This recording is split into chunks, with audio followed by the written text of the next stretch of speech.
Bueno. Tov, shalom a todas. La última parte, como la finalización de la Torá, la cual se acostumbra a leer en Simchat Torah, muchas veces no se la estudia mucho, porque en Simchat Torah más que todo tiempo para charlas de los rabinos no hay, para drashot y la gente baila y muchas veces viene junto a Sukkot, entonces no hay mucho tiempo para profundizar en eso. Entonces vamos a tratar un poco de profundizar en lo que sería la despedida de Moshe, pero no es una despedida personal, la mayoría de las cosas que él dice, sino es una despedida, o tal vez se puede llegar a decir, como todo tipo de profecías a futuro, de qué iba a pasar con cada tribu y tribu del pueblo de Israel. ¿Está bien? Entonces eso es lo que más o menos ahora vamos a ver. Pasamos las hojas. Bueno, dame un coso a mí. Acá están tus originales. Listo, perfecto. La primera hoja es la parte que tienen en español. ¿Cómo estás, Ana? Todo súper chévere. Bienvenida. Gracias.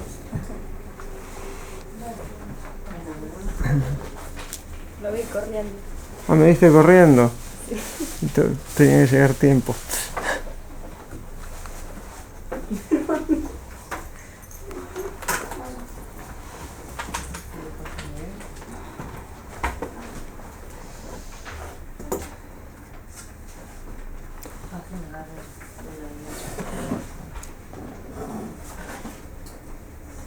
¿Listo? Perfecto. Bueno, vieron que tienen dos hojas, estamos de la parte de la hoja que está en español. ¿Está bien? Hay una que empieza en hebreo y otra que empieza en español, estamos en la que está en español. Bueno, entonces, como decía, estamos en la finalización de la vida de Moshe y él se va a despedir de esta manera, en lo que después se estableció como la última parashá de la Torá, lo que sería la finalización de las parashiot. Parashiot en total, no sé si saben, hay 54, ¿está bien? 54 parashiot hay en toda la Torah, esta es la número 54. Y dice así, los comentarios que tienen acá están sacados de dos lugares, uno del Rabbe Mordechai Ederi, Zichron Libraja, que también está en la página de Masuá, está todo el comentario de él, y otro es, las partes que están en hebreo, son sacadas del Rabbi Hirsch, que fue uno de los grandes rabinos del judaísmo de Alemania del siglo XIX, que su comentario es uno de los comentarios más fuertes que hay, que tienen que ver también con el judaísmo, la Torá y la vida y el pensamiento moderno. Ese es el comentario del Rabbi. ¿Está bien? Entonces estamos... ¿Qué? ¿Esta parashá ya se leyó o se va a leer? No escuché. ¿Esta parashá ya se leyó o se va a leer? La parashá se va a leer en Simchat Torah. ¿Está bien? En Simchat Torah se lee esta parashá. ¿Está bien? Lo que pasa es que mucha gente, entre tantos bailes que hay en Simchat Torah, ya pierden el hilo. ¿Está bien? O ni siquiera ya no tienen ni paciencia. O hay unas partes de la parashá que se repiten muchas veces en las sinagogas para que todas las personas suban al Sefer Torah y la escuchen. Y hay una última parte que se hace donde están todos juntos. ¿Está bien? Bueno, entonces dice así. Ahora al final de su vida, ya que de acuerdo al Talmud y el Midrash, este era su último día de vida, en Moshe predomina el amor irrestricto a su pueblo, a quien ama más que un padre a sus hijos. El amor sublime de Moshe le hace olvidar lo que cualquier otro hubiera recordado. Moshe se quedará en el desierto con su gray a la que había sacado de Egipto. O sea, el Rabbi Ederi acá que nos trae es... Moshe sacó al pueblo al desierto y ahí es donde Moshe va a quedar, ¿sí? O sea, su liderazgo en dónde fue, más que todo, en el desierto, ¿está bien? Porque cuando era en Egipto él no era el líder del pueblo, él era tal vez el que trataba o hacía las tratativas con el faraón, así era, pero no era que se lo veía que habían reuniones con el pueblo, es más, el pueblo lo criticaban, desde que fuiste a hablar con el faraón, empeoró nuestra situación, no solo que no mejoró. Entonces, acá Moshe, tal vez Moshe sacó al pueblo al desierto y Moshe va a quedar ahí en el desierto. Empero, bendeciré a los hijos, la nueva generación, con la sinceridad de su corazón y el deseo de su alma. ¿Está bien? Eso es lo que va a hacer Moshe. Si bien Moshe no los va a acompañar, pero las palabras que Moshe dijo, o las enseñanzas que Moshe dijo en su último momento de vida, en su último día de vida, como vimos acá, nos acompañan hasta hoy en día. O sea, palabras que una persona diga y 3.300 años después sigan siendo relevantes, hay muy pocos. Hay muy pocos. Son tal vez contados con los dedos de las manos. ¿Cuánta gente enseñaron cosas y 3.300 años después su mensaje todavía sigue siendo un mensaje vivo? Un mensaje no bueno, enseñaban los filósofos griegos, está bien, pero ¿quién cumple lo que enseñaban los filósofos griegos? Algunas cosas puede ser que la sociedad tomó, pero Moshe, prácticamente todas sus enseñanzas fueron tomadas y siguen siendo vivas. ¿Está bien? O sea que Moshe sigue vivo en nosotros. Acá ustedes después tienen una partecita en hebreo en la hoja que ustedes tienen, que es el primer comentario del Rav Hirsch, y dice así, para las que leen hebreo: Nira lanu shebracha zu shel Moshe lo nembralo mi pi Hashem keshar kol dibre a Torah. ¿Qué dice el Rav Hirsch? Nos parece que esta bendición de Moshe, o sea, no es una profecía de Hashem, no son palabras de Dios como el resto de la Torá. El agua marota mi livó. O sea, ¿qué nos está diciendo? Lo que tiene Moshe en su corazón. Después ustedes tienen acá en español todas las bendiciones una por una, que ahora no las vamos a leer, sino que tal vez en algún momento les voy a decir, vayan a el versículo, vieron que tienen acá el costado de la hoja, en lo que sería en Devarim, en el capítulo 33, ustedes tienen acá a partir del versículo 6 hasta el 29, si hay gente que está mirando también puede seguirlo con la Torá en Devarim del 6 al 29, es donde están todas las bendiciones que vamos a leer. ¿Está? Nosotros vamos abajo, en la parte que ustedes tienen nuevamente en hebreo, donde dice Reubén. Antes de Reubén, ¿sí? Les voy a decir cuál fue la bendición a Reubén, que la tienen en el 6. ¿Está? O sea, tienen que tener un dedo. Fíjense acá la hoja, un dedo acá de este lado, donde va la bendición, y después aquí abajo vamos a ir viendo las distintas partes, ¿está bien? Entonces estoy en Reubén, el primero en el versículo 6, dice así: que viva Reubén y que no muera, y que sea su gentes números. ¿Está bien? Dice el rabino Hirsch, que está en la página, en la parte de abajo, ¿sí? Que es algo muy raro, ¿no es cierto? ¿Qué tipo de bendición es cuando Moshe se despida? Que viva y que no muera. Muchas gracias, Moshe.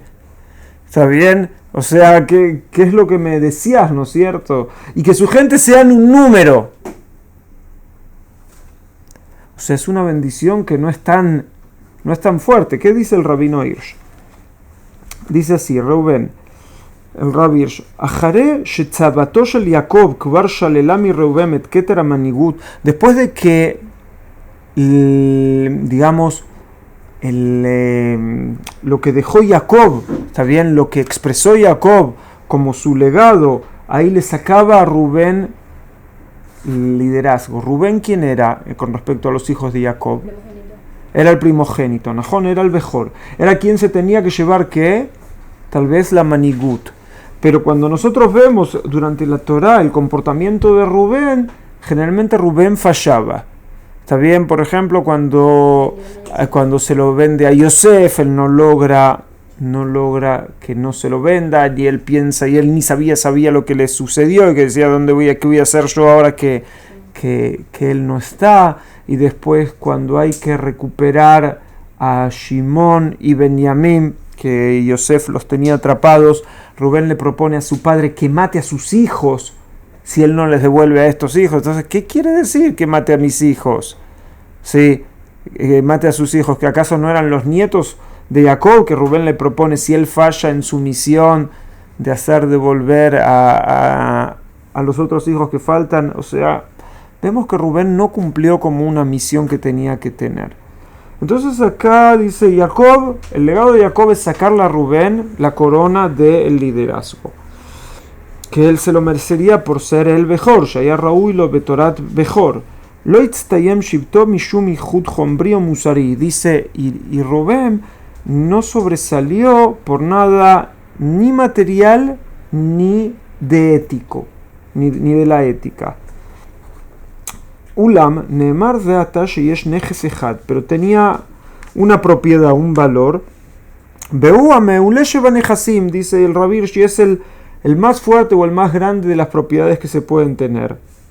Ameavet neches amitiya yachid shel ha'uma, que es el único valor del pueblo. Benze ela a Torah she'akol notlim ba chelek shaveh ve'kol hashvatim zochim ba le'aracha shava. Y dice, ¿cuál era la gran recompensa? Es que él podía tomar parte de la Torah como el resto de las tribus. Y ese, dice el Rabbi Hirsch, eso es una gran parte, el poder ser parte de ¿qué? De la Torah, de que no te excluyen de algo.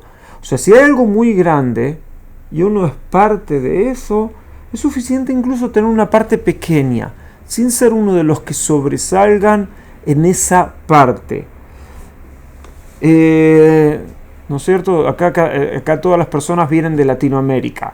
Generalmente en muchos lugares, cuando un país tiene éxito en algo, por más que las personas a veces no hicieron nada por ese éxito, la gente dice, ganamos, triunfamos, salimos campeones. ¿Pero qué ganamos? ¿Y vos qué hiciste para salir campeón? ¿Fuiste el entrenador?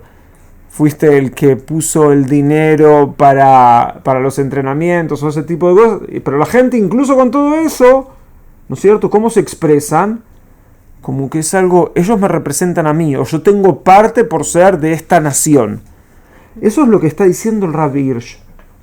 ¿Cuál es el mayor triunfo que puede tener una persona? Que tiene una pequeña parte en la Torah. Si hablamos que la despedida de Moshe se lee en Simchat Torah, ¿no es cierto? El día que se baila con la Torah. Entonces la gente baila con la Torah, ¿por qué? La gente baila con la Torah porque se sienten identificados que tienen una parte. Incluso judíos muy alejados de la Torah van en Simchat Torah, agarran la Torah y bailan con ella, ¿no es cierto? ¿Por qué? Porque sienten que están apegados a algo más grande. Y eso es lo que está diciendo el Rabbi Hirsch. משום כך, יש תקנה גם לשבט שאיננו מצטיין בשום ייחוד חומרי ומוסרי, וגם שבט כדוגמת ראובן יימצא בתורה ובשמירתה הנאמנה את התפתחות חייו הראויה במלוא הערכה. Y dice que incluso si uno no es sobresaliente, uno encuentra un valor muy muy fuerte en desarrollar la vida de uno dentro de la Torah. O sea, si lo queremos traducir a bueno, ¿y qué me dice a mí? Es, incluso si uno no es un gran rabino, o si uno no es rabino bichlal, o si uno no es el más tzadik del mundo, la más tzadika del mundo, el valor más fuerte que puede tener cada persona es apegarse a eso y cumplir parte de eso. Y incluso gente que piensa, pero yo no soy nadie, no soy nada, uno puede ser mucho a través incluso que uno es una parte chiquita, como es un número más de ser parte de la gran Torah del pueblo de Israel. Porque el mensaje de Moshe está vivo porque cada uno de nosotros está vivo y lo lleva. Cuando Jacob muere, ¿no es cierto? Acá estamos estudiando cuando ¿quién muere? Moshe. Cuando Jacob muere, los jajamim, los sabios del Talmud dicen Jacob Avinu lo met. Jacob no murió. Dice, ¿por qué no murió? Dice, su descendencia está en vida, él también está en vida. Hay algo interesante que todo el mundo conoce la canción de Carlebach, Od Avinu Chai Am Israel Chai, ¿no es cierto?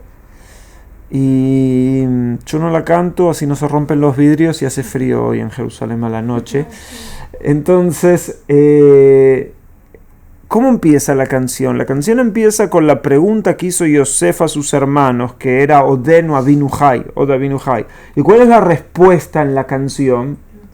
Am Israel Hay. ¿Querés saber si nuestro padre está en vida? La respuesta es que el pueblo de Israel está en vida. Y está en vida también por el último judío y más insignificante que él crea a sus propios ojos. ¿Está bien? Como un Rubén cualquiera, podríamos decir. ¿Está bien? Esa es la bendición de Reuben. Pasamos a la bendición de Yehuda, que está en el versículo 7. Perdón, una pregunta. ¿Hay alguna razón por la cual las bendiciones no están en orden de los nacimientos? O sea, Sí, Najón, es correcto. Yo pienso que las bendiciones están por orden de importancia. De primero era de tal vez empezó con el primogénito, el que tenía que ser y que no lo fue. ¿Y con quién sigue? Con Yehudá, que fue el que tomó, la tribu que tomó el liderazgo del pueblo de Israel. ¿No es cierto? Empezó con Rubén, el que tenía que ser y no fue, y después sigue con Yehudá, y después sigue con Leví, que de Leví son los Kohanim y los Leviim. Sí. ¿Está bien? A mí me parece que es orden de importancia más que todo. Yehudá, en el Pasuk 7, dice, y esta es para Yehudá, dijo, escucha Hashem la voz de Yehudá y a su pueblo lo traerás. Sus manos contienden por él y ayuda contra sus angustiadores tú serás. ¿Sí? Y ayuda contra sus angustiadores tú serás. Vamos un poco a la explicación para que entendamos un poco. Dice así, Moshe bendice en segundo lugar a la tribu de Yehudá, cuna futura de la realeza, ¿no es cierto? Nosotros sabemos que el rey David era de la tribu de Yehudá, pero no solo el rey David, todo lo que fueron los reyes de la época del primer templo en la zona de Yehudá, en Judea, eran todos descendientes de esta tribu. O sea que fue una tribu que tuvo el reinado en el pueblo de Israel aproximadamente 450 años. ¿Tá? Desde David hasta la destrucción del primer Bet HaMikdash. Más o menos casi 450 años fue el liderazgo del pueblo de Israel. Y nosotros también hasta hoy en día esperamos al Mesías, ¿no es cierto? Y el Mesías tiene que ser también descendiente de David. Nosotros decimos Mesías ben David. ¿Está bien? También en la Midá, cuando se hace la repetición de la Midá en la Hazarat Hashatz, también se dice hablamos también de Mesías Tzidkeja, o sea que es algo que se lo tiene en cuenta todo el tiempo. Y dice así la explicación. O sea, de esta tribu iba de donde surgirá David, quien dedicará su vida a la lucha por la liberación de la tierra de Israel. Ahora, tras la muerte de Yoshua, esta tribu encabezará la guerra de liberación de zonas en nuestra tierra. O sea, que también no solo el liderazgo, como le fue dicho acá a través de Moshe, vino a través de David, sino en la conquista de la tierra de Israel, ya Yehudá fue muy preponderante, estuvo muy fuerte. Y también acá dice, por eso Moshe invoca a Dios para que lo devuelva íntegro al seno de su pueblo y tenga fuerza suficiente. O sea, hay una cosa que es ir a la guerra, ¿no es cierto? Pero otra cosa fuerte también tiene que ser el poder que devolver de la guerra, ¿no es cierto? Hay una bendición que nosotros decimos Baruch atah betzeteja o Baruch atah beboeja, ¿no es cierto? Que sea bendito cuando sale y cuando entra, y cuando vuelve. Entonces, a Yehudá se le fue dicho que Hashem escuche la voz de él. Tal vez puede decir la voz de él cuando él va a la guerra, cuando él va a pelear por su pueblo. Y que también se le pide a Hashem que lo haga retornar de la guerra. Muchas veces, hoy en día en Israel, es muy fuerte que siempre la gente hace tfilá, ¿no es cierto?, por los hayalim, por los soldados. ¿No es cierto? ¿Qué se espera? De que puedan ir a la batalla y de que puedan volver de la batalla, que eso es algo muy, muy fuerte, ¿no es cierto? Yo una vez fui a la guerra, que Baruch Hashem no me tocó pelear, pero sí me tocó salir a la guerra. cuando fue la Segunda Guerra del Líbano en el 2006. Y me acuerdo que cuando estábamos en el bus, ¿tá?, que nos llevaba para cruzar la frontera del Líbano, uno de los soldados, me acuerdo, creo que era Gaby, se llama, él diciendo la tfilá de los soldados que van a la guerra. ¿Está bien? Me acuerdo, era como muy fuerte, ¿no es cierto? Diciendo las mismas palabras tal vez que algunas de las cosas que trae el libro de Devarim, y después lo que trae el Rambam, también Maimónides de la tfilá que hay que decir cuando uno va a estar ahí.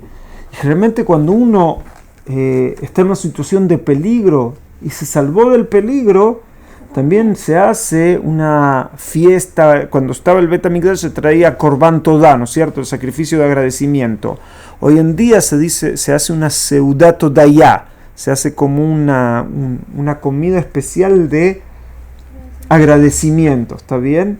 Entonces acá también lo que se le pedía a Hashem es que Hashem lo escuche la voz de Yehudá, tal vez la voz de esos Hayalim, ¿sí?, que van a la guerra. Estos días leímos también en una de las Haftarot que decía que Melamedet Bnei Yehudá Kashet, ¿sí?, que enseña a los hijos de Yehudá ir a la guerra, ¿sí?, que les enseña cómo se hacía con el arco y la flecha. O sea que a lo largo de generaciones los guerreros de Yehudá fueron como el ejemplo del pueblo de Israel, pero también se le pide que Hashem los haga regresar y que Hashem sea la ayuda de aquellos que complican o que quieren luchar contra Yehudá. Ustedes saben, nosotros vivimos en Jerusalén. ¿Cuál es el símbolo de la municipalidad de Jerusalén en la cual trabajo? León. El león, ¿está bien? El símbolo de la municipalidad de Jerusalén donde trabajo es el león. ¿Y el león es el símbolo de qué tribu? De Yehudá. De Yehudá, del juego, el juego que hicimos el otro día, muy bien.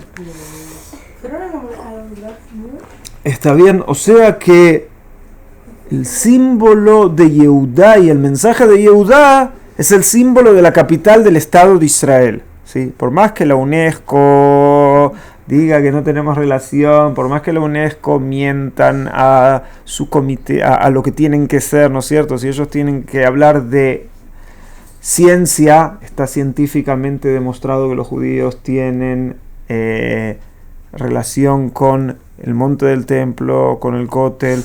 Si ellos tienen que hablar de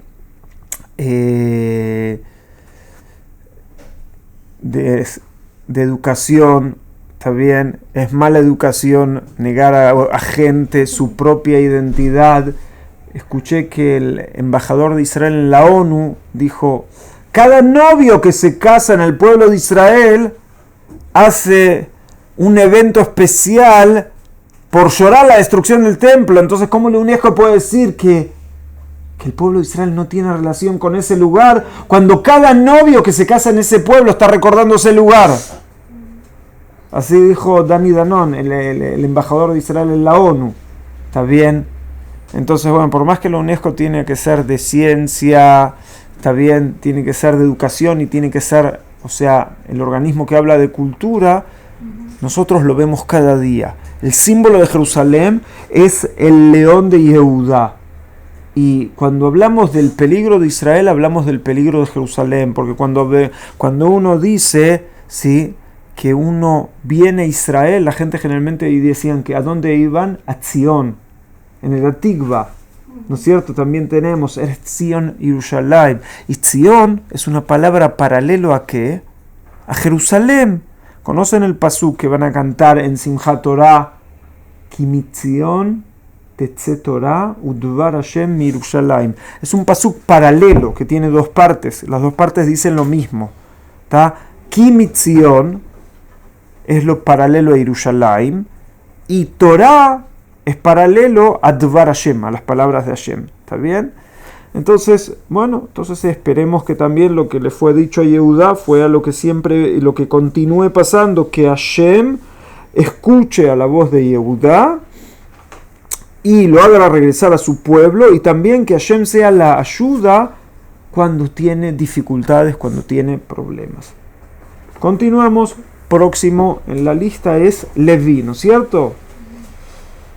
A Leví le fue dicho, y a Leví dijo: tus tumim y tus urim para el hombre tú piadoso, ¿sí? Urim y Tumim era lo que tenía en el pectoral, que tenía el Cohen, que el Cohen era parte de la tribu de Leví. Lo que él tenía eran los Urim y los Tumim, los que les marcaban el camino, los que les mostraban decisiones a tomar. O sea, los Tumim y los Urim fueron dados para el hombre, para el que es el piadoso. Dice, a quien has sometido a prueba en Masá, con quien has contenido por las aguas de Meribá.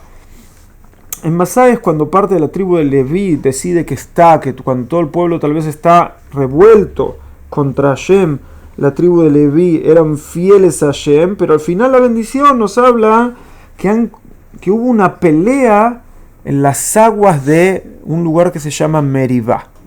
Y ahora vamos a tratar de ir a la explicación a ver qué nos dice. Nos dice el Rabirsh, en el anteúltimo párrafo que acá tiene en la hoja, dice así: Vale traer kan etashevet shezachal liot nosea urim beatumim. O sea, viene esto a describir la tribu que pueden tener el pectoral con los urim y los tumim. Ulam los gulot ruhaniot el adjunot musariot nidrashot minashevet ase. Dice, de este pueblo se necesita que tenga cualidades especiales, pero que no son espirituales, sino que son condiciones especiales éticas. Y el Rabbi Hirsch dice que estas condiciones se le piden en un principio, dice Berroshu Barrishona, Bealti es tirab en hayab shel shevet azel ben adrishot musariot amufnot elav. Dice que no tiene que haber una contradicción entre cómo es la vida de esta tribu y las exigencias éticas que se le piden. Y dice, las condiciones de ética que se le piden a esta tribu es lo que lo hace apto para llevar los urim y los tumim. O sea, en otras palabras, podemos decir lo siguiente: si esta tribu iba a tener una posición muy fuerte, ¿no es cierto?, a través de lo que hacían los Kohanim y los Leviim, todo eso lo iban a poder mantener siempre y cuando que tengan una condición y un comportamiento ético. O sea, ¿cuándo tuvo esta tribu un comportamiento ético? Tal vez cuando todo el pueblo de Israel se habían rebelado contra Hashem a través del becerro de oro. Y esta tribu dijo, no, nosotros seguimos siendo fieles a ¿qué? Fieles a Hashem, fieles a las enseñanzas de Moshe. Entonces tuvieron un comportamiento así, supieron alejarse de algo que era incorrecto, la recompensa va a ser un puesto o unas cosas espirituales que ustedes van a hacer para el pueblo de Israel. Eso por un lado. Y por otro lado, acá también dice al final de la bendición, como que sería de esta tribu, nos habla que hubo una contienda en las aguas de Meribá, pero ahí no fue la tribu que contendió contra Hashem, sino quiénes fueron los que tal vez fueron castigados por el comportamiento con las aguas de Meribá. ¿Quiénes pertenecían a esta tribu que tal vez se les dijo algo así? Moshe y Aarón. Moshe y Aarón, los dos eran de las tribus de Leví. Cuando tenían que hablarle a la piedra, y en vez de hablarle a la piedra, ellos ¿qué hacen? Golpean a la piedra, o sea que no santifican a Hashem delante del pueblo. Entonces en ese momento tal vez acá se le está recriminando, Moshe se recrimina a sí mismo y a su hermano, que tal vez en eso ellos estuvieron mal. Si queremos ser de una tribu que tiene un comportamiento de primer nivel, si queremos ser de la tribu que tiene que llevar el mensaje de Dios, tal vez a los líderes de esa tribu también se les exige en todo el tiempo estar en lo más alto del nivel de comportamiento que tienen que tener. ¿Está bien? Eso es la exigencia acá de la tribu de Leví. Si dijimos tal vez, primero acá empezó con Rubén el que tenía que ser y no fue. Y después siguió con Yehudá, con el que tomó el reinado. Después va a seguir acá con quién va a tomar la parte espiritual. Pero ¿cuál es el mensaje de acuerdo al Rabbi Hirsch? No se confundan, la parte espiritual les vino ¿por qué? Porque ellos demostraron tener un comportamiento ético. Otra vez, ¿cómo lo traducimos a nosotros hoy en día? queremos estar en un nivel espiritual muy alto, ¿de qué depende? Primero de un comportamiento ético muy alto nuestro. O sea, la persona que quiere estar espiritualmente elevado, nos está diciendo el Rav Hirsch, o sea, tiene que tener un comportamiento que lo lleve a eso. Hoy en día estamos en la época una de las épocas que de las filosofías que se habla es de New Age, ¿no es cierto? ¿Y de qué habla eso? Más que todo, de mucha gente que quiere estar relacionado a cosas espirituales, pero hay mucha gente que quiere el nivel espiritual o el sentir cosas espirituales a un precio muy barato. ¿Qué es un precio muy barato? O sea, sin hacer esfuerzos. Tener un sentimiento de que uno espiritualmente está muy elevado. Hay mucha gente que siente o que entiende que la vida no es solamente las cosas materiales o los placeres físicos. O sea que a mucha gente no le es suficiente en la vida solamente placeres de comer, beber o relaciones íntimas. ¿Está bien? Entonces hay mucha gente que entiende que tenemos una parte espiritual. Y esa parte espiritual es muy importante mantenerla. Pero hay mucha gente que quiere solo el placer espiritual, pero no están dispuestos a pagar por el esfuerzo de un comportamiento que te lleve a eso. Y eso es lo que nos está hablando el Rav Hirsch. Que solamente a través del comportamiento ético se puede llegar al nivel alto espiritual. Y ese es el mensaje de la bendición de la tribu de Leví. ¿Está bien? Seguimos un poquito más. Pueden pasar a la otra hoja, que es ahora a Binyamin. Binyamin lo tienen en el versículo... un segundito, en el versículo 12. ¿Sí? Acá la bendición de Leví es un poco más larga, no la leí toda la bendición de Leví, ¿no? Pero el que quiere la puede leer después, que es entre el Pasuk 8 y el 11. ¿Está bien? A Binyamin, que es el que sigue, se le dijo: querido por Hashem, en hebreo es Yedid Hashem. ¿Qué es Yedid en hebreo de hoy en día? Amigo, ¿está? Yedid, Yedidá, ¿está? O sea, sería el amigo, el querido por Hashem, morará en seguridad junto a él, o sea, junto a Hashem, extiende su protección sobre él todo el día y entre sus hombros él mora. Este pasuk es un poco difícil de entenderlo, pero lo quiero separar en dos partes antes de ir a la explicación que acá traje del Rav Hirsch. Acá dice, Benjamín por un lado es querido por Hashem. Benjamín dentro de los hijos de Jacob, ¿quién era? El más chico, ¿no es cierto? El Benjamín de la familia. El que es una expresión hasta hoy en día que se usa como el más chico y el que es querido. Ahora, en hebreo decimos Yedid Hashem Ishkon Lavet Halab, que también es una canción. Ule Benjamin Amar Yedid Hashem Ishkon Lavet Halab. Cuando Benjamin Netanyahu, el primer ministro de Israel, va a visitar a veces la yeshiva acá, Merkaz Rab, la yeshiva que estudió el Rab Bigón, ¿no es cierto? Y el Rab Bigón lo conocen. Cuando va a visitar ahí le cantan esta canción, ¿está? Que puede confiar en Hashem, que a Benjamín le fue dicho que puede confiar en Hashem. Y esa es la primera parte. Y la segunda parte dice que Hashem extienda su protección sobre él todo el día. Y después nos dice algo raro, y entre sus hombros él mora. Hace muchos años fui a visitar a un amigo mío que vivía y vive hasta hoy en día en la ciudad vieja de Jerusalén.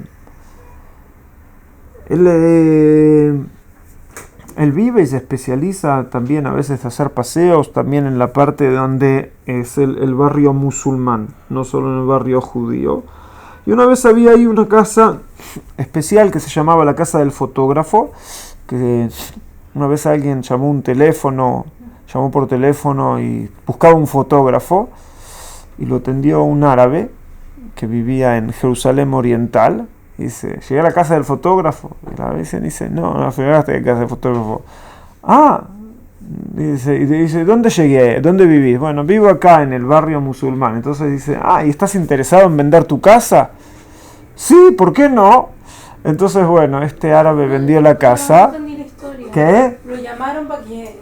Llamaron por equivocación, llamaron a él porque buscaban un fotógrafo. Llegaron a una casa de uno que vivía en otra ley. Bueno, al final le compraron la casa. La casa tenía un paisaje, un panorama impresionante sobre el Arabait, sobre el monte del templo. Y mi amigo Udi, una vez lo fui a visitar, me llevó a ver ahí la casa y cómo se veía el lugar. Y desde ahí, desde la casa, lo que me acuerdo que tomé fotos, se podía entender lo que decía el pasuk. Hay un pasuk en Teilim que dice Yerushalayim marim savivla ve Hashem saviv leamo. Dice, de la misma manera que Yerushalayim está rodeada por montes, por montañas, nosotros lo entendemos con nuestras piernas, ¿no es cierto? Tenemos que subir, bajar las montañas que tiene Yerushalayim. Y dice, de la misma manera que Yerushalayim está rodeada por montañas, de esa manera, de la misma manera Hashem rodea a su pueblo. Cuando estuve ahí en esa casa, ¿qué vi? El lugar donde estaba el Bet HaMikdash, donde estaba el templo, que hoy en día está la cúpula dorada, ¿está? Que no sé si saben que si bien Yerushalayim, gran parte de Yerushalayim, está en donde era la zona de la tribu de Yehudá, la parte del Bet HaMikdash estaba en la parte de Binyamin. Y cuando veía ahí, ¿qué veía? Veía por un lado la imagen, se ve en la cúpula dorada, y por otro lado veías, desde ahí, desde Bet Hatzalam, otras montañas. Entonces, ¿qué veías? Una montaña acá, y en el medio de las dos montañas, ¿qué veías? La cúpula, el lugar donde estaba el Bet HaMikdash. ¿Cuál fue la bendición a Benjamín? Que Hashem está seguro en ese lugar y Ben Ktefav Shachen, entre sus hombros él mora. Un monte acá, ¿y qué hay en el medio? El lugar donde estaba el Bet HaMikdash, la casa de Hashem en este mundo. O sea, era impresionante, vi topográficamente, literalmente, digamos, en la topografía del lugar, gracias Ana por la corrección, vi literalmente en la topografía del lugar la bendición que le fue dada a Binyamin hace 3300 años, como se puede ver hasta hoy en día, el lugar de la bendición que él recibió, que es la bendición de Binyamin. Eso es algo que lo vi, ¿está bien? Ahora, ¿qué dice acá el Rab Hirsch sobre Binyamin? Dice, Binyamin haya Yahid ben Benei Jacob shenolad be'eretz HaKodesh. O sea, Binyamin era el único dentro de los hijos de Jacob que nació en la tierra santa. Todos los demás nacieron afuera. Qué interesante, ¿no es cierto? El lugar donde fue elegido para que sea la casa de Hashem en este mundo es el lugar donde el único de los hijos de... Es en el lugar que le pertenecía al único de los hijos de Jacob que nació en esta tierra. Y después dice el Rav Hirsch, Shelo davak bo pegam maaseh achim. O sea, también Binyamin es el único de los hermanos que no se le apegó nada de la acción que hicieron sus hermanos con ¿quién? Con Yosef, porque él no participó de eso. O sea, los hermanos que no se comportaron con hermandad con Yosef no tuvieron el mérito de que en su lugar pueda estar la casa de Hashem. Y dice el Rav Hirsch, y aparte, Benosaf al Kaj, utamach betipel beaviv biskunto. O sea, y también Binyamin se ocupó de Jacob cuando Jacob era anciano. Nimtza shesichro haya naki mikol revav veu etim lemidot atovot she'hamakom Shemakom Hamikdash Haya Mukdash Letipujav, ¿sí? O sea, a través del comportamiento de Benjamín y a través también de que él no tenía ninguna mancha, sus cualidades fueron lo que permitieron que ese lugar fuera elegido para el lugar que sea el Mikdash, el santuario. Esa es la parte de Benjamín, en la bendición. Sobre Yosef,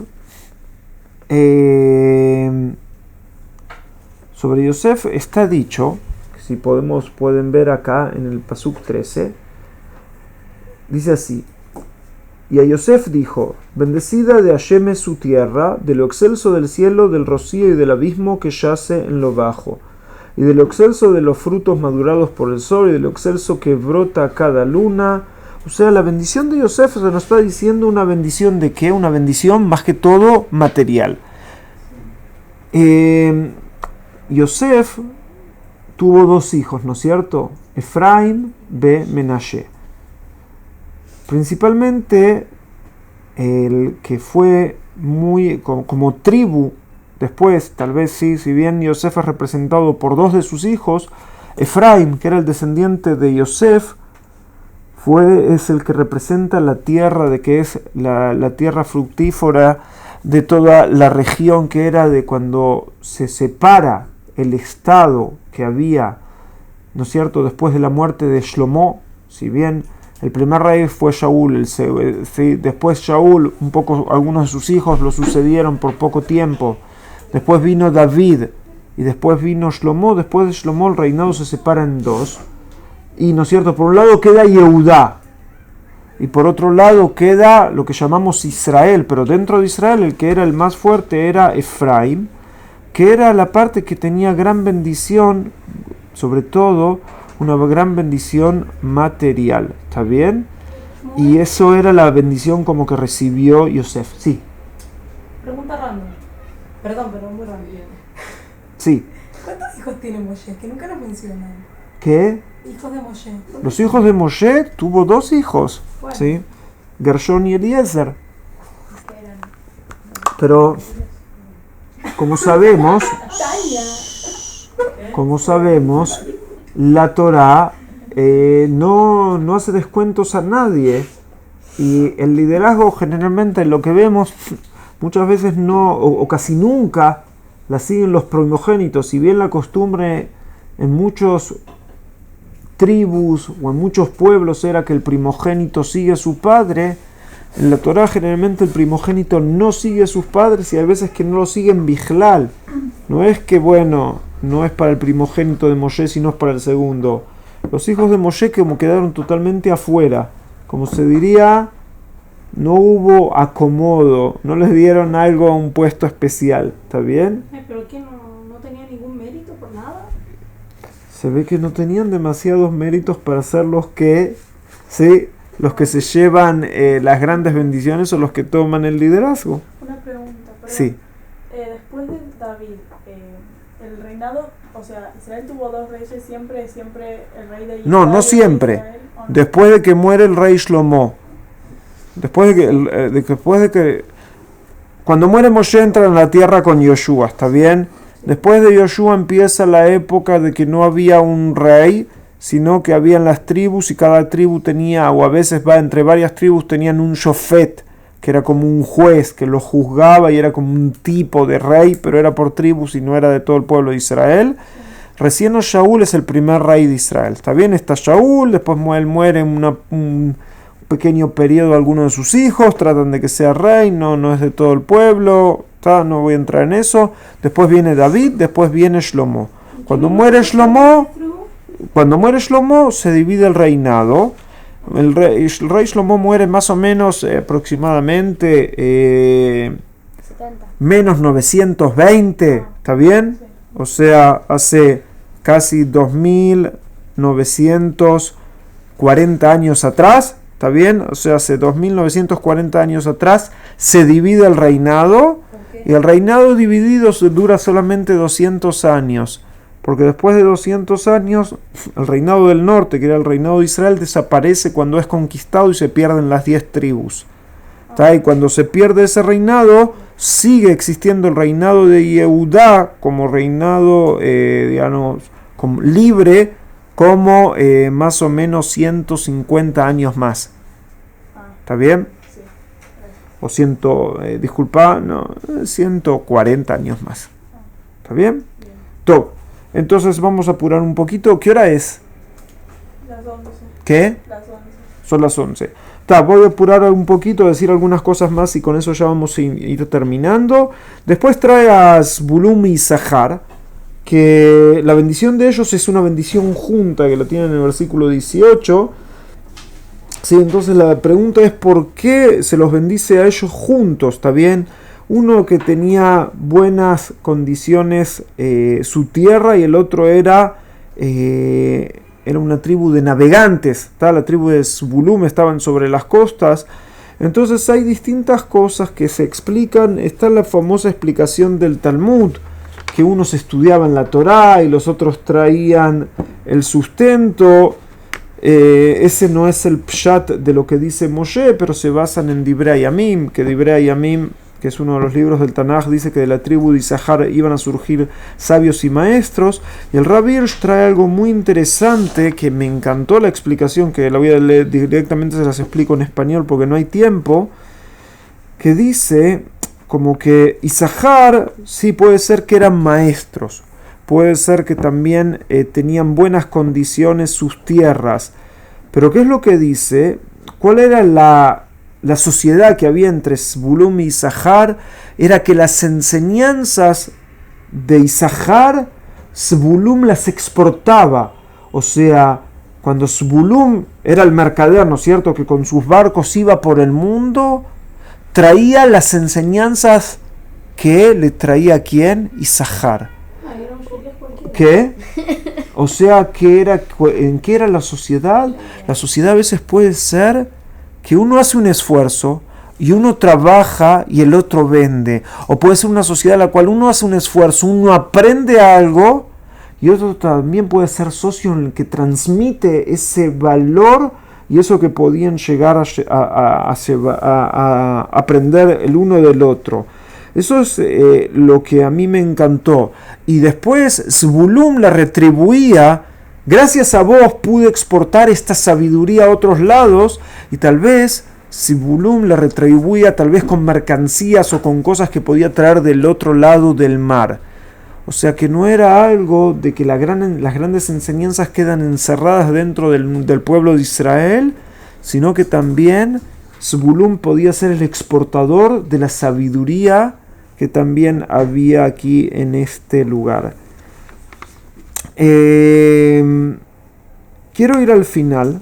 No voy a leer todas las bendiciones, las pueden leer después. Tienen en español en la hoja varias de las explicaciones que tienen. Vamos a los últimos dos versículos que les traje acá, el versículo 28 y el 29, y dice así: y ha morado Israel seguro en soledad, el manantial de Jacob en una tierra de cereal y de mosto, y también sus ciegos gotean rocío.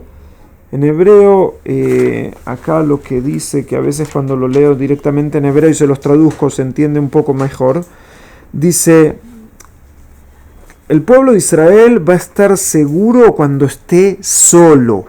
¿Está bien? Y ¿qué? El pueblo de Israel va a estar seguro a veces cuando esté solo. Y el manantial de Jacob va a estar en una tierra en la cual va a estar el Dagán, que el Dagán es el trigo, la cebada, el centeno, está bien, donde todo eso. Y también va a estar el Tirosh, en el cual es también el fruto de la vid. Y también acá dice que también sus cielos, tal vez, va a venir el rocío. Dice acá la explicación que les traje al final, y dice así: a pesar de que no es considerado entre las naciones y se ha convertido en el odiado por todos y mora en soledad, puede hacerlo en seguridad, pues como Dios es su ayuda, ¿qué le pueden hacer los hombres? Así dice Abarbanel. Abarbanel es impresionante lo que dice. ¿Cuándo vive Abarbanel? Abarbanel es expulsado de España en 1492, ¿está bien? Abarbanel es expulsado de España. ¿Y qué dice él? ¿Cómo explica esto? El pueblo de Israel puede morar en soledad porque no puede confiar en ¿qué? En los países o en las naciones que tiene a su alrededor. Entonces, ¿por qué puede el pueblo de Israel tener seguridad? Porque solo confía en Hashem. Y cuando uno depende de Hashem, ¿qué te pueden hacer los hombres? ¿Cuántos momentos en la historia del pueblo de Israel trataron de destruirlo? ¿Cierto? Podemos hacer una larga lista de todos los momentos en la historia que que trataron al pueblo de destruirlos. ¿Y cuál es la bendición acá? Que Israel como pueblo puede estar muy bien cuando esté solo. Y su manantial no se va a secar. O sea, y que va a seguir teniendo de qué vivir él por un lado. No entendí. Desde cuando esté solo. O sea, acá uno podría llegar a pensar, si un pueblo está apartado o si un pueblo está solo, no va a poder sobrevivir. Eso es lo que uno puede llegar a pensar. Así que todos dependemos de las grandes naciones del mundo, de que todos dependemos de los demás. Y esto se comprobó como una realidad histórica a lo largo de los siglos y generaciones, menos con el pueblo de Israel.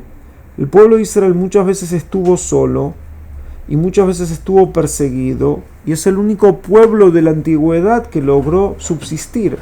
Si estudiamos historia del antiguo, de la historia antigua de lo que fue la cuna de la cultura humana, que es lo que es la medialuna fértil en que va entre las tierras entre Egipto, pasando por Israel, yendo al norte de Israel y pasando por los ríos Tigris y Éufrates, es lo que se llama la medialuna fértil. Todas esas culturas donde nació la cultura humana, todas han desaparecido. Ninguna de esas culturas sigue siendo actual. La única que quedó sola es esta, ¿está bien? Y ¿qué? La única cultura que quedó es esta cultura, ¿está bien? Es la única que ha quedado, incluso que muchas veces estuvo totalmente sola. Es lo que está diciendo acá Moshe antes de despedirse.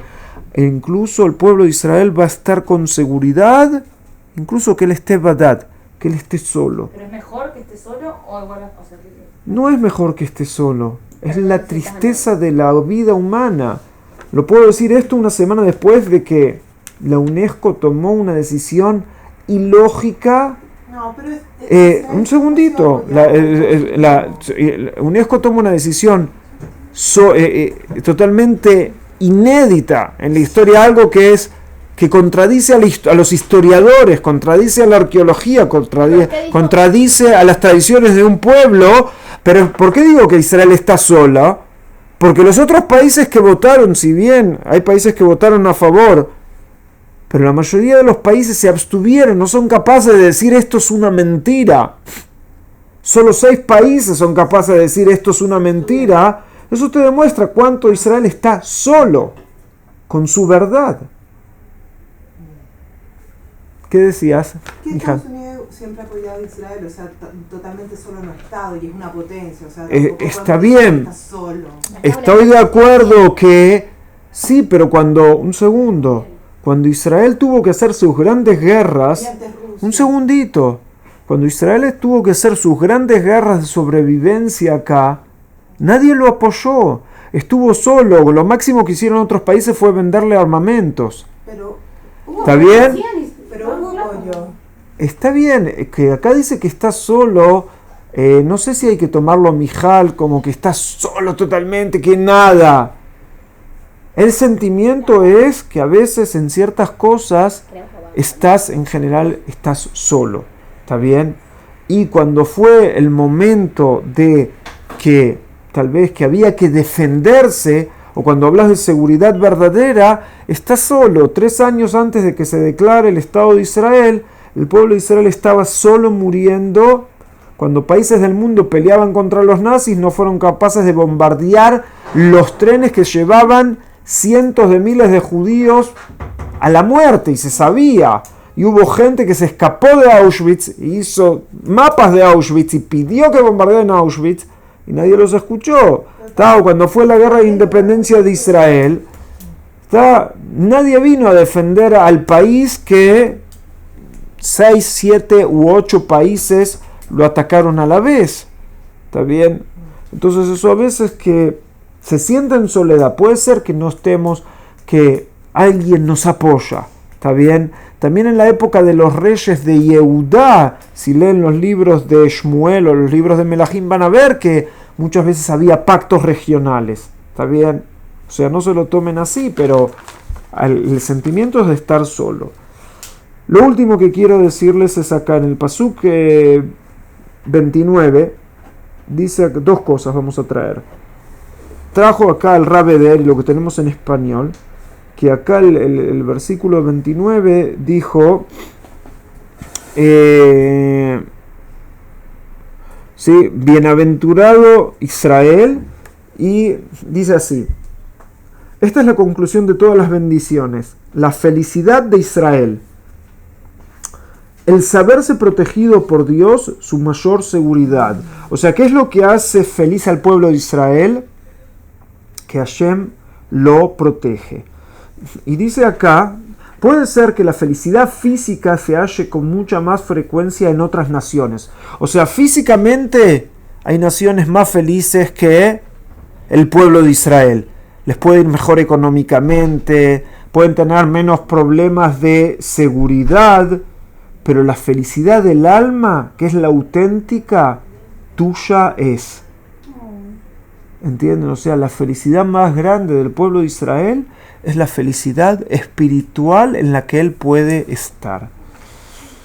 Y dice el Rabirsh, dice, Yabou yom be'aikaron she'ata menaseu itnoses lein kol atur nitzachon. Dice, va a llegar el día que el tema principal, la cuestión principal, que el pueblo de Israel levanta esa bandera, o sea que el mensaje del pueblo de Israel va a ser la bandera de la victoria, va a ser la bandera que se va a levantar, que es la bandera de la victoria. Va a ser de una manera que todos los que se oponen van a dejar de hablar de por qué se oponían al pueblo, a tu pueblo y a tu mensaje, como era en el pasado. Y tú vas a subir como al podio de todas las aspiraciones humanas, las cuales ellos pedían en vano que se concreten de otras maneras y no lo lograban. O sea, ¿qué está diciendo el Rabbi Hirsch? ¿Cuál es la despedida de Moshe en el Pasuk 29? El mensaje que ustedes están levantando va a ser el mensaje del mundo en algún momento. Y el Rabbi Hirsch nos dice, todos los que no reconocen tu mensaje, va a llegar aquel día en el cual lo van a reconocer. Bueno, eso es todo por hoy. Y ese tal vez es el mensaje y la despedida de Moshe. Y como podemos ver, no es una despedida triste, sino es un mensaje. Yo pienso que no, Mijal, pienso que es un mensaje de mucha alegría, de mucho futuro, y como podemos decir, el que ríe último, ríe mejor.